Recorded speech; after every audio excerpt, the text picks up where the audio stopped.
Hi, Alan Stratton from As Wood Turns. At a club meeting the other night, I turned a perfect sphere. You've seen it in my videos before. This was live. But one of the questions that came up then and in the Sphere Challenge in July was, can you use the same process to make a hollow sphere? Well, why not? It's the octagon, just spread out the middle a little bit and then turn a perfect hollow sphere. So that'll be the demo today. Now this is the same cherry wood as this one. Now this one hollow is about 50 to 60% of the weight of this same size, same species solid ball. So reduce the weight. And it did, since it was green wood, it did have a check that didn't get totally turned out, but I'm going to leave that as character. So the next question really is, can you do a sphere with a friction joint in it? Sure. Can you do a sphere with a threaded joint in it? Sure. Can you do a sphere with segmented and face grain orientation? Why not? We have the process. We can do spheres. Let's do it now. This wood is green cherry that I rough turned 2 years ago into a billet and left to dry. As usual, the first task is to trim the distorted wood. Then clean up one end of the cherry and cut a new tenon. I sized the tenon with my dividers and darkened the line for visibility. And cut a tenon on the opposite end of the cherry wood.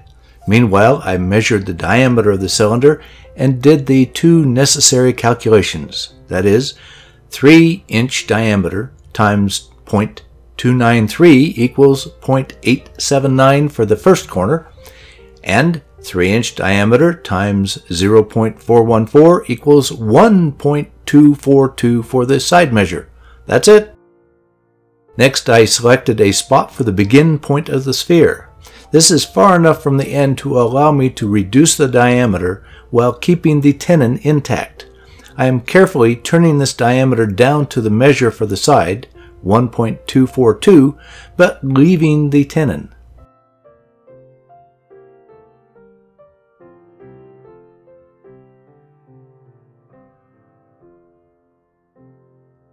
With one end established, I can mark lines for the first corner and the midpoint of the side's side, which is 1.5 inches or 1/2 the diameter. Next, I estimated how much space I need for cutting the sphere in half and a mortise and tenon. Then mark with the divider both lines, staying on the waist side of the center lines. With those 2 points established, I can measure out the end line and the distance from end to the corner line. Now I'm reducing the wood outside the end line to the size of the side of the octagon. It seems crazy to be so particular about the diameter size of wood that will be cut away since it's outside the zone of the octagon, but this should become apparent shortly. Now is that time. I'm cutting off the wood at a 45-degree angle between the line for the corner and the corner of the tenon just beyond the ball wood. This is the same for both ends of the cylinder.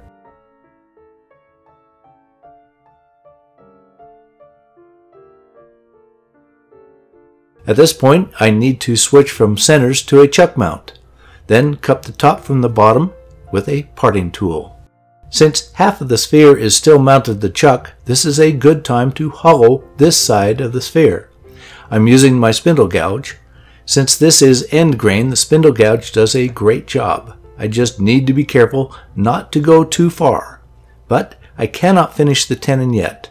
I'd rather fit a tenon to a mortise than vice versa.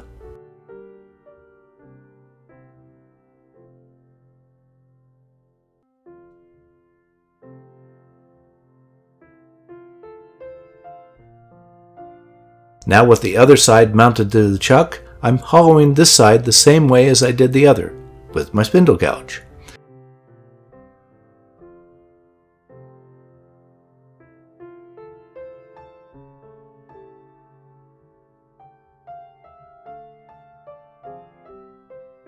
The main difference is to true up a straight-sided mortise after I'm satisfied with the hollowing.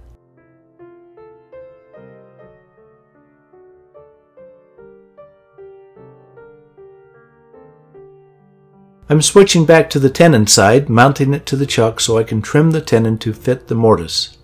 This is always a cut, try, test process, as many times as it takes to fit. Then I glued the two pieces together again.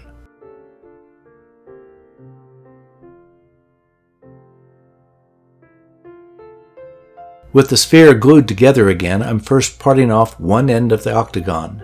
Then, after marking the midpoint of the slant side, I'm rounding over the octagon into a sphere.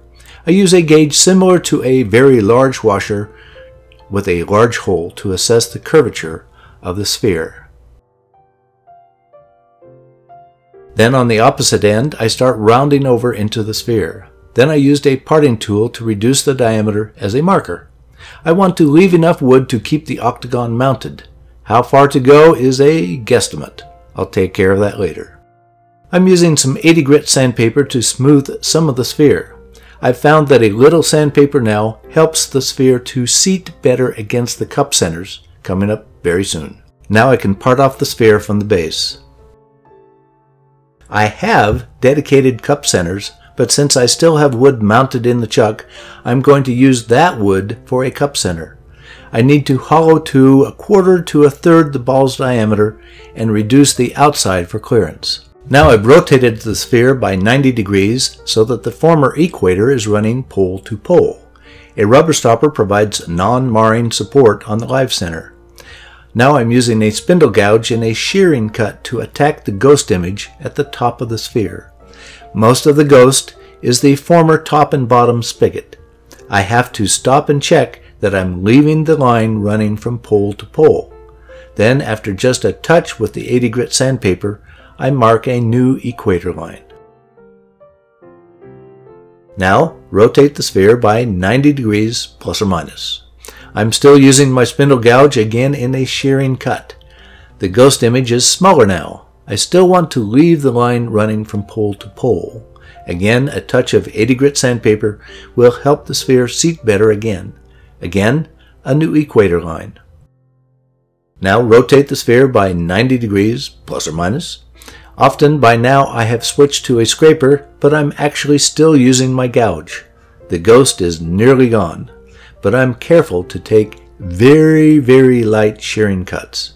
Hey, I like what I have after only 3 rotations. If I did not like it, I would continue for 1 or 2 more rotations. Instead, I'm now switching to the 80 grit gouge.